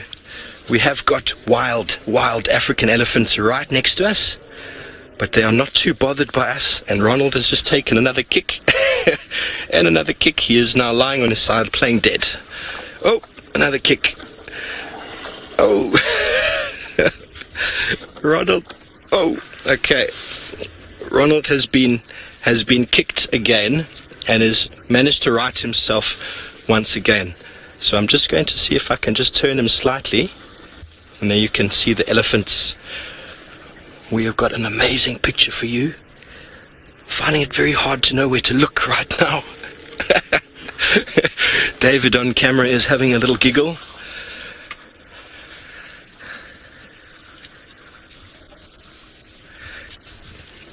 Kai-Anna, your question, why do elephants have such big feet? Well, they are an enormous animal, and their feet actually aren't as big as they should be. I mean, if we put our foot underneath that of an elephant, the elephant's foot would probably only be, well, my foot, only about twice as wide as my foot, and almost equally as long. So for the size of the animal, the feet are actually very, very small. But inside those feet is a very special sort of like protective, soft sort of, what's the right word, shock absorber, a whole lot of sponge underneath. You can see that foot there. As it sits down, it sort of squashes out, and if it pulls the foot up, it actually shrinks again. And when it pushes it down, it squats out, and as it lifts it, it shrinks again. So it's a huge shock absorber. It takes a lot of pressure off of the elephant. The weights of these guys are phenomenal. A female elephant can weigh up to about 6,000-7,000 pounds, even more than that, 8,000 pounds.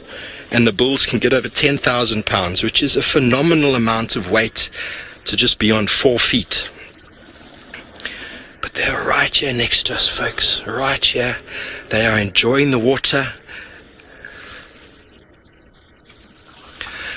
Tristan's asking the question, why do elephants flap their ears? And if you can look at this individual here, if she flaps, there's a very thin skin membrane behind the ear. The skin is very, very thin, and all of the blood vessels that are carrying blood through the body are actually behind the ear, and because of the skin is quite thin, when they flap, it's like their own form of air conditioning.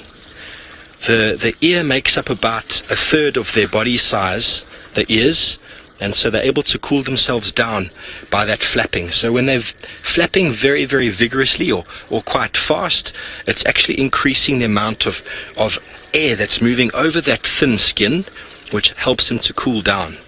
It's very, very important for elephants to be able to cool down with their really, really big body. But because they are so big, they can actually get a lot hotter than you or I could, but they still need to cool down. And here they are enjoying the water, which quite often they'll splash on themselves. There you can see those individuals there enjoying the water. They're drinking it straight out of where the pump is coming from. There's a pipe here that's providing water for the elephants, and they know that it's clean and it's as fresh as it can be, and there they are busy drinking. We provide water in a lot of areas for this. It's important to have water, otherwise animals will get very, very thirsty. This is wonderful stuff. We're only a few yards from African elephants. Incredible. Incredible. I wonder how Ronald is doing there. He is completely disguised by the largest mammals on land. Can you see him, Dave? I wonder if you can see his picture there. But there he is, dwarfed by the size of these elephants. And he's providing an amazing shot. Yes, we apologize for the sun. The elephants came to the water just as we were getting ready, and it didn't give us much opportunity to prepare, but we're still very happy with what is happening. And I wonder if any of you youngsters out there have any comments about us using a little radio-controlled camera to look at these elephants. They're not upset about it. They came up and they actually kicked it around, and they smelt it, and they kicked it again, and they put it back on its feet. We're not sure if there's going to be any damage, because one elephant did semi-stand on it. Mrs. Lynch would like to know, do they always move in groups? And an elephant on its own is a very sad individual. Breeding herds, which is the case of this, of mothers and sisters and grannies with their daughters and offspring, their babies, definitely always in groups.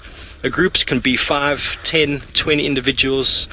Sometimes a number of those groups can come together, and you can get big groups of 150, 200 elephants together. But they are small family units, just like when we have Christmas and the aunties and uncles come around, all those other relevant parties come together. That is the same with elephants, and the females will spend their entire lives together. The males, on the other hand, we've got one male who's on the other side of the pan. You can see him over there. And he's on his own. He's basically following the herd. So they do get quite lonely, but they often will hang out in small groups of other males. Okay, I'm going to see if I can turn her over again, just to get another shot without the sun in the way.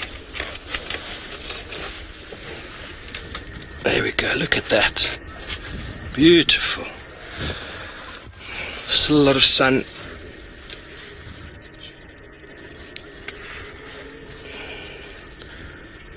That is the African sun, folks. It is warm. It is beating down on us here. We don't want to move her over too much, because it can potentially frighten the elephants or influence them in a way, so rather just move him in and let him sit. But this youngster here is quite interested. One of them was kicking it around. There he is, Ronald the Rover.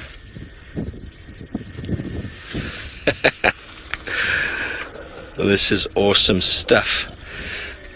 And we're going to go a little bit further forward there, just gently get him out of the sun, into the shade. There's Ronald. Okay. And Naomi's asking, how does the Rover camera move? And we've got it. It's a little remote-controlled tank, basically. It's got tracks on it just like a tank would have. And we've got a simple little remote control here in the vehicle. The button makes it go forward or back, and then it also is able to turn on 180 degrees, so just in a complete circle. So while we stay here with this amazing big 5 animal, the African elephant, my good friend Tristan is also out, and he has discovered something else of massive interest. Good afternoon, Diamond Springs Elementary, and welcome to your very first safari with us in the African bush. And we've got the most special animal of all of them, in my opinion anyway, and it is the beautiful leopard. Now, this is a female leopard, a little mommy leopard, and she's got a tiny cub at the moment, and I think that she's just left the little cub in its den site, and she's off maybe starting to stalk some animals. You see, look at the little tail. The tail is twitching quite a bit, because she's spotted something, and when the tail twitches like that and moves from side to side, it means that she's interested and she's seeing something. So a tail is a good way to read a leopard's mind when it wants to know what's going on. So very exciting and a perfect way to start our safari. My name is Tristan, as Steve mentioned, and on camera today I have got Sebastian. And remember, if you want to know anything about this leopard, you can send all of your questions to your teacher and she'll send them through to us. Now we're going to try and keep up with this leopard and see what she's watching. Maybe there's something here that she's busy stalking, so she might be trying to hunt something like a antelope, so something like a deer that we get out here called an impala. It could be a duiker, which is a very small antelope. Also, she could be hunting something like a warthog. She's definitely interested. The way that she's walking, she keeps putting her head up. So what I want to do is just try and get around her a little bit. There, you see, what she's stalking is impalas. So there's impalas over there that are just on the top of the ridge, and that's what she's looking at. You see them all there, and there's some little baby impalas, and she likes baby impalas. It's a small meal, and that means that she can actually go and grab it, and she can then carry it somewhere into a thicket and go and get her cub and take it to that area. So she likes to hunt smaller animals. Now, I've got to be careful here because I can't see her from where I am. Seb, can you see her? So Seb at least can see her, which is good news. I don't want to spook the impala too much, so what I'm going to do is just go forward so I can park in a way that we can see both her and the impalas, and we'll get a better sort of idea of what's going on. The thing is that she's still very far away from these impalas, so it's going to take her a long time to get a little closer. So we're going to just position ourselves that we stop and we watch from here. I see there's quite a number of impalas in this area, so I'm going to just quickly go forward a little bit, and we'll stop right here because this will be a good place for us to be able to watch her, as well as still keep an eye on the impalas that are just over my left-hand shoulder. So she's still looking and she's working out now. A leopard is an animal that's not like a cheetah or lions, that it will run from very far away. A leopard is what we call an ambush predator. Now, ambush means that it has to get into a place where it can hide, and then it waits for the animals to come very, very close. So when it's hunting things like impalas, it will wait for them to get within sort of 5 meters, and what's that in feet? Not even sort of 10 feet, and then it will explode using its fast sort of take off the mark to try and go after that prey animal. So it's going to be a situation that she's going to try and stalk her way closer first.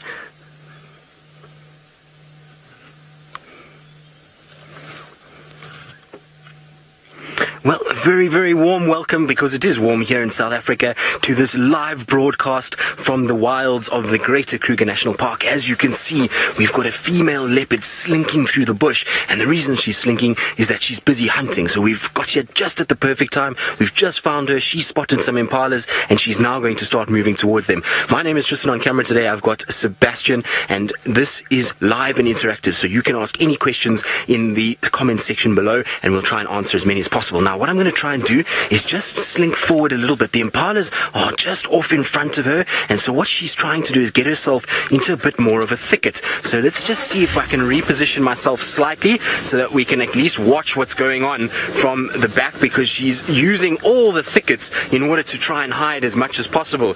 Leopards are very different from a number of other predators in that they rely heavily on their camouflage. So you can see the impalas and the leopard, they're both very close now. There's some more impalas that are coming from the right-hand side. So there they are. You see them with their heads down feeding. They have no idea that there is a leopard here. And so she's going to try and use the cover of all this terrain to be able to get a little bit closer to where these impalas are. Now, Rashad, you're wondering why a leopard has spots. The reason a leopard has spots is for camouflage. It is incredibly difficult to see a leopard when it gets into a thicket, because those spots, those patches of light and dark, break up that outline and make it sort of match the dappled light. You can see there's a bit of sun there, there's a bit of shadow, and she actually blends in incredibly well. If you go a little bit lower towards her tail section, you see how that section disappears. So once she goes down into the grass, it becomes very difficult to see her. So she blends in super well by having those spots. The only thing that doesn't blend in is that little white tip to the tail, and so that's something that we use sometimes to spot them, because otherwise they can be very difficult to see. And she'll use these spots now to try and get herself much closer to these impalas. She's still too far away at this stage. It'll take her maybe about 60-70 meters. Well, she'll take her probably a long time to get over those 60-70 meters, and what she's doing is she's watching the impalas, trying to work out which way they're moving, and then she'll try and position herself in front of them and then sit in wait. The good thing for her is that a number of these impalas have small lambs at the moment. It's the lambing time of the year here in South Africa for this medium-sized antelope that we call the impala, and so a lot of the lambs are inexperienced, and it makes it easier for her to try and catch them. And the reason why she's also going after these small impala lambs is because she has a cub to feed at the moment, and so she's got to try and catch lots of different things to try and keep her milk up and to make sure that that little one is feeding lot. Now, Rusio, you want to know what an impala is? Well, that's an impala right there. It's a medium-sized antelope, so something very similar to what you would call a deer. It's a hoofed animal, and it is a grazer and a browser, so it's a herbivorous animal, which means it only eats vegetation. And they are very, very common here in southern Africa. We find them all spread throughout the southern part of Africa, and they, particularly in this northeastern corner of South Africa, we have a number of them. In fact, they're the most populated antelope of all of them in this particular part of the world. And so it forms a very big part of a leopard's diet. Leopards love to go after things like impalas, and so you'll find that they spend a lot of time hunting them. Now, this leopardess that we see here, she's spent many years hunting. She's now around 11 years old. And so she has a very good technique when it comes to hunting. So she knows exactly what she's going to do. And while we kind of sitting here, she knows she just needs to sit still a little bit, watch what the impalas do. The impalas are probably wary that something's going on because they're kind of looking around and they're checking and just making sure that nothing's stalking up on them while they're busy feeding, because often they know that if there's noise of a vehicle, that there might be something around. Also, there's a little breeze that's blowing, and so they could potentially just be picking up a bit of a sniff or a scent, and they might be a little bit nervous. You see, look how the nose is flaring. You see that impala? Its nose is going up and down. It's trying to pull air into its lungs and trying to analyze that scent that's being put out by any animal out here, and it's trying to work out, is there something that I need to be worried about? It's looking in the completely wrong direction, so it's not looking anywhere near where this leopard is. They are facing the wrong way altogether. You can see they're not really sure. They know something is not quite right here, but they're not 100% sure what it is. And that's the thing about a leopard, is that it can create chaos because it goes unseen very easily, and these impalas don't really know what's going on. But you can see the distance there between the two of them. If this was something like a cheetah, you would find that that cheetah probably would have run already from where it is now in hunting these impalas. If it was lions, they might have broken cover, especially if other lions had looped around onto the other side. You might have found that the lion would have already run. But a leopard is a patience animal, so it will sit and it will wait and it will bide its time until those impalas get right into striking range, and then it will explode out with a serious amount of speed and agility and try and grab those impalas. So you can see she's just getting herself slightly lower, and watch how she lowers herself. It is slow, slow, slow, slow, slow, because any bit of movement, impalas pick it up very, very quickly. You see, look, she's just dropping slowly into the grass, very careful about the way that she puts her paws, and there we go. You see, now she's down in the grass. Those impalas are going to have to stand right on her to be able to see her. And she's just giving us a little look at that as well. She's a beautiful cat, though. She's my favorite of the leopards that we see out here, and I was alluding to the fact that she's looking for food because she does have a cub. So her cub is very, very small still. It's only about between sort of 10 and 12 weeks old, so it's very little, and it's just starting to be introduced into meat. And because it's obviously small and it's growing and it needs to kind of get nutrients, she's having to kill quite a lot. And we've seen her finish an impala lamb yesterday afternoon, and now she's on the hunt again, trying to sustain that little mouth that's probably still ravenous, and it will feed off milk as well, but it is going to start going on to meat. But this is what's going to happen now. She's going to go into a sitting position where she's going to wait, and she's going to bide her time and hope that these impalas start coming a little bit closer. The impalas, though, are also very clever. They know that they need to watch out, and you'll see with them that while a couple of them are feeding, there'll always be one that will have its head up. So as the others feed, there's one that's kind of looking and checking what's going on. Not every single one of them will have their head down and be just feeding away, because once their head goes down, it makes it much easier for her to be able to then sneak up on them and try and grab one of them. So they need to be alert and pay attention. Now you'll see that the picture looks as though it's moving a little bit, and that's because it is an incredibly hot afternoon today, and so it's strange that there is a leopard hunting at this time. Generally, most people will tell you that leopards are nocturnal and that they're only active at night. Now you can see with this cat that is not true. She's hunting in early afternoon. It's still very bright, it's still very hot out here, and yet she's still taking an opportunity to hunt. So leopards are incredibly opportunistic. They will find if there's any sort of sign of an animal close by, they will hunt it. Whether it's 40 degrees, whether it's 120 Fahrenheit, 60 Fahrenheit, doesn't matter. Any chance they can get, and it doesn't matter if it's sun is out or if it's down at the time. So she'll find that they try and hunt more in the sort of twilight hours, but they will do hunting even in this time of the day as well. Now, she's keeping a beady eye. She knows exactly what's going on, and what she's going to do is she's going to hope that these impalas all start to turn away from her slightly, and then she can start to use all of these thick little sections that are here to try and kind of loop along in the shadows and try and just sneak up a little bit closer, and then just sit and hope that the impalas start to come a little bit closer. But it's going to be a long patience game for her. She's going to have to sit tight and wait for quite some time. Also, the impalas might drift a little bit, and then she'll have to try and catch up and try and move in that direction. So we're just going to have to sit and wait and see how this all plays out. But very exciting nonetheless. It's always amazing to watch these big cats stalk and to see how the prey are just as adept at being able to spot a potential threat. You'll find sometimes they'll be able to kind of sniff it out, or they'll hear something, or they'll see something, and they then give that predator away by shouting and telling everybody else they've seen it. So it's this kind of, as the sort of saying goes, cat and mouse game, where she'll move a little bit, they'll move a little bit, and it's these testing of skills, trying to sort of outsmart each other. What she also might do is, because it's still very bright and very hot, she might wait until it gets a little cooler, until she decides to hunt. So she might wait until the light is the sun's a little lower, it's a little cooler, it gets a bit darker. It's much easier for her then to move around without being spotted in those darker moments. So I think what we're going to do is we're going to sit with this leopard. There is plenty opportunity for things to happen. So if anything does happen, we will go live again, so don't go away anywhere. Hopefully there will be lots of action still to come this afternoon. But for now, we're going to just sit and let her rest, and then we'll catch up with all of you if anything does start to happen.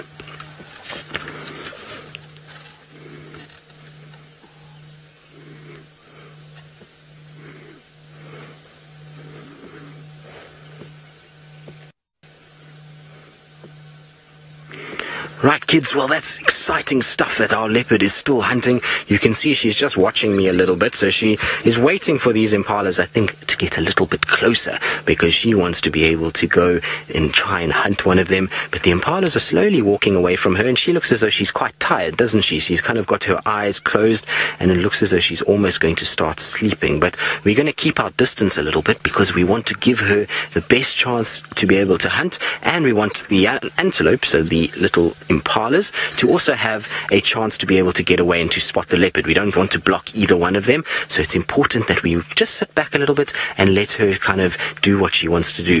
The impalas themselves have moved off a little bit. They have gone away just behind the trees there, so we'll just have to wait and see whether or not Thandi will start to follow and this little leopard will get up and carry on her hunt. But while we're patient and we're waiting, let's go across to my friend James, who is not in a car but on his feet and is wanting to say hello.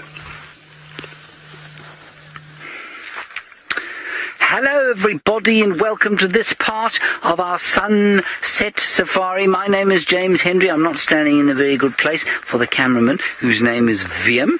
It's lovely to have you all with us. I'm sure you're all excited, of course, because it's Friday today, which means tomorrow you don't have to go to school, do you? Isn't that nice? As we walk along, please ask me as many questions as you like about what we're doing out here. We're heading down towards some water down there. It's quite hot today, and we're hoping to find some elephants, if we're very lucky. Isn't it amazing that you've already seen a leopard and some elephants on your safari today? I can't believe how lucky you've been. You know, sometimes people come all the way to Africa from all over the world and they don't see leopards and elephants, let alone in the first 5 minutes of them being on safari like you guys are. The other thing we're going to look at is some of the smaller things in the bush, because it's not always about big elephants and hairy, fluffy leopards that are hunting. It's sometimes about little things like these berries. These berries are from a plant called the magic guarri. And the berries are actually not edible at the moment. You can see they're very green, just like most fruits that you find you wouldn't eat unless they were green. These ones will go bright, well, not very bright actually, they'll look like blackberries, they'll go sort of purple colour. And they're quite sweet. They're not very delicious, but they're not bad when they're ripe. But this plant is really interesting because it's called the magic guarri, and it's called the magic guarri because you know what you can do with this plant? not everyone believes you can do with this plant, but let me show you. What you do is you break off a stick like this. And can you see it's got a fork there? We call that a fork in the stick. See that? And you take off all the leaves. This is why this tree is magic. Take off all the leaves and the little twigs and branches and bits of fruit that are left over. Let's choose one of those. I think we'll take this one off. And this one. And the fruit. And this one and this one. You've got to do it quite carefully. You don't want to break the fork, because the fork is the most important part. This little piece here is the most important part. And then, with just a few little feathers, shall we say, on the end, we now have our stick that is ready for doing what we call water divining. Now that's a very complicated word that you don't need to remember, but what you do need to remember is that this special tree is used to find water. Now, many, many years ago, before they had computers and before they had fancy equipment to tell if there was water flowing under the ground, because there can be water flowing under the ground, they would take a stick like this. And you'd have to be very specially talented to be able to sense water with a stick under the ground. And you'd walk like this, and then the stick, when you got over a stream that was under the ground, would dip down to the floor like that. It would dip down to the floor, and then you would know that you would bring your drill or your spade, and you would dig a big hole here down to the water, and you'd have water. You could build a well there. You can ask your teacher what a well is. These days, some people still use these rods, or divining rods as they call them, and they walk along like this, and they say that they can feel where there's water.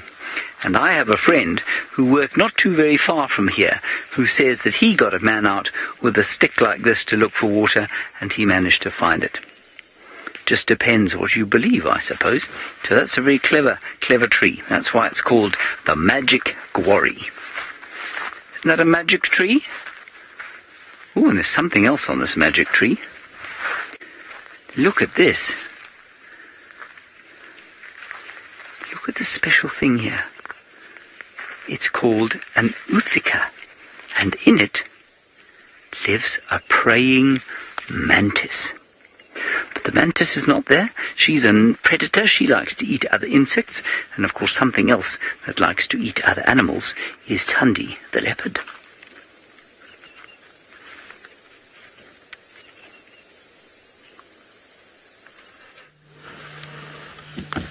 Well, our leopard is decided it's no time for hunger now. It's time for a good afternoon nap. She's found herself the best possible spot. She knows impalas are close by and that hunting can take place a little later when it's not as hot as it is now. So she's going to, I think, have a bit of a sleep first before she does anything else. I think if I was a leopard in this heat, I would also go and find a nice spot just to have a little rest and try and wait until that sun gets a little lower and it gets a bit darker, and then it'll be much easier to go on a hunting spree. The other thing is that shame, she's probably been quite a busy female, because when you have a little cub as a leopard, it's a lot of time spent playing with that cub and making sure the cub is safe and checking on it and giving nutrients to it, and that will make her quite tired, and so she will need to have a little rest from time to time and try and sleep. And there you go, you can see she's just put her head down, and it's amazing. Look at, you see how well she blends in. Now you might have heard earlier I was saying that she's an ambush predator. Now ambush, like I was saying, is when this animal has to try and hide to chase after its prey, and you can see that those spots help it to camouflage. Now camouflage means to hide away in the bush. So if you had to drive along now, that's what it looks like. Can you spot the leopard? You see how well it hides? It is incredibly good at hiding itself. So those little rosettes and those spots that it has are able to hide it away even in plain sight. So it takes you a while to be able to spot her when she's lying down in the grass. And look at those beautiful eyes, and there's a big yawn. See those teeth? You see how big she's got? Those big canines that she'll use when she tries to grab an animal, and then she's got those sharp triangular teeth running down the length of her mouth, which she uses to be able to chew and get little bits of meat once she catches an animal. But look how beautiful those eyes are. There's something very special, kids, about looking at a leopard in the eyes. They have this look that kind of seems to just look at you and wonder what you are, and it's amazing to see. Elliot, you're wondering how the leopard sees through the long grass. Well, Elliot, they've got very good eyesight, so they're able to see a little bit through it, and what they can't see, they're able to detect things with their ears. So they're able to hear, and they're able to use their whiskers. You see she's got very long whiskers, and those whiskers pick up the wind as it blows, and they basically tell her what's going on around her. It picks up any vibrations. Now, vibrations will be caused if an animal starts to walk, then you'll have a situation where that causes a little bit of a shake, and her little whiskers will pick that up. So if she can't see through the grass, she's going to use her ears and her whiskers to help her see in that area. So it's a very clever system that she's got. But you can see she's watching us now very carefully. She's just checking that we're not a threat in any way to her, making sure that she just checks how everything is going. And every now and then you'll see that little tail twitch. Okay, girl. No, enough. There we go. So this is very, very common for this female leopard. She sometimes gets a little bit on the grumpy side, and so she sometimes will show her teeth at us. She's just telling us that I see you there, you're close enough, stay where you are, and it's her way of dealing with things. And she does it every now and then. She can be a little bit growly, but it's nothing to worry about. We just have to give her some space and she'll be okay. Right, well, while we sit with her and see what she gets up to and see she's yawning, let's head back across to the Masai Mara and Kenya with Taylor with another big furry cat to show all of you.